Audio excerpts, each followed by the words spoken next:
आपको इसका जवाब देंगे। यही बात जो छात्र प्रदर्शनकारी सड़कों पर है, उनसे जब बात हो रही थी इंडिया न्यूज के रिपोर्टर की, वहां भी कुछ ऐसी बातें गूंजती हुई सुनाई दी। आनंद दुबे जी, ये कौन सा फैसला था जो छात्रों को पसंद भी नहीं आया, छात्रों के हित में भी नहीं रहा और नौबत फिर यहां तक आ गई कि सड़कों पर रात दिन गुजारने पड़े छात्रों को भी और छात्राओं को भी। अब मुझे याद आ रहा है किसानों के लिए लिया गया फैसला, वो भी उनके हित में बताया गया था, लेकिन वहां किया गया लंबा इंतजार। 1 साल बाद वो कानून वापस लिए गए, लेकिन आप बात तक ये कहते रह जाइए कि नहीं ये तो किसानों के भले में थे, लेकिन एंड ऑफ द डे फैसला वापस लेना पड़ा। यही फैसला यहां भी वापस लेना पड़ा। अब पॉलिटिकल पार्टीज के साथ साथ छात्र भी पूछ रहे हैं कि 4 दिन का वक्त क्यों, और अगर कुछ कमी थी नहीं तो वापस लिया क्यों? सही बात है। एक चीज बहुत स्पष्ट, लोकतंत्र में यदि हम सरकार चला रहे हैं,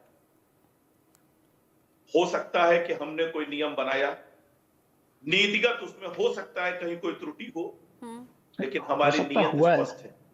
नियति में त्रुटि नहीं है, नियत में त्रुटि नहीं हो सकती है। पहली चीज जो पिछली सरकारों में आपने देखा, और दूसरी चीज छात्रों ने मांग रखी, छात्रों से संवाद हुआ, लगातार संवाद चल रहा था, लेकिन जो लोग गिद्ध दृष्टि लगाए हुए थे कि किसी तरह से माहौल को हिंसक और अराजक बनाया जाए, उनकी आप कैसी बात कर रहे हैं? किसान अगर आंदोलन करते हैं तो आपको उसमें वहां पर आंदोलनकारी नजर नहीं आते, वहां पर आपको पॉलिटिकल पार्टी खालिस्तानी नजर आ जाते हैं।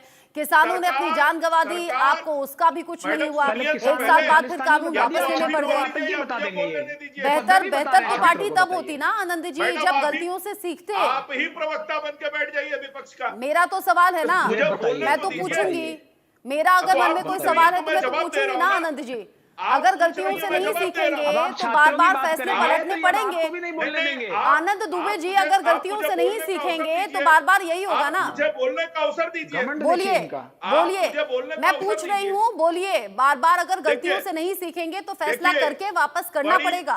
अगर आप थोड़ी देर ज्यादा बोलेंगी तो आपको आतंकी भी बता सकते हैं, छात्रों की मांग को रखते हुए, छात्रों की मांग को देखते हुए माननीय मुख्यमंत्री जी ने निर्देशित किया, आयोग ने उसका संज्ञान लिया और आयोग ने इस बात को माना कि छात्र जो कह रहे हैं उसी हिसाब से परीक्षा को कराया जाएगा। रखना जी, टाइम दीजिएगा मुझे। और ये तो सबसे बड़ी बात है, आप इनसे पूछिए ना। समाजवादी पार्टी, मैडम आप तो रिपोर्टिंग करती रही हैं, समाजवादी पार्टी आनंद जी अभी समाजवादी पार्टी के प्रवक्ता है नहीं हमारे साथ में। आनंद जी, धर्मेंद्र यादव जी अभी पैनल में है नहीं, वो चले गए हैं। अभी अनिल यादव जी हैं। अच्छा, धर्मेंद्र यादव जी थोड़ी देर बाद बस जुड़ने वाले हैं, ऐसा बताया गया है। इनसे पूछिए हिमाचल प्रदेश में नौकरी दे दी, इनसे पूछिए जरा। 5 लाख सरकारी नौकरी का वादा करके आए थे। अच्छा सुन लीजिए भाई साहब, सरकार कितने दिन हो गए बनी हुई, पूछिए इनसे। दिया एक भी नौकरी? हम तो कह रहे हैं 7 लाख सरकारी नौकरी दिया, डंके की चोट पर और पारदर्शिता के साथ। सुन लीजिए दुबे जी, पॉलिटिकल पार्टीज जब आपस में लड़ती है ना तो ये लड़ाई उनकी आपसी हो जाती है। अगर बतौर पत्रकार मैं सवाल पूछना चाह रही हूँ तो मेरा काम है सवाल पूछना, आप लोगों को जवाब देना होगा। और जहां तक वादों की बात है ना, मैं बतौर पत्रकार भी और बतौर देश की नागरिक भी, सुनिए ना मेरी बात, मैं हर पॉलिटिकल पार्टी को एक ही लाइन पर रखती हूँ। मेरी नजर में आप लोग वादे करते हैं, दावे करते हैं, लेकिन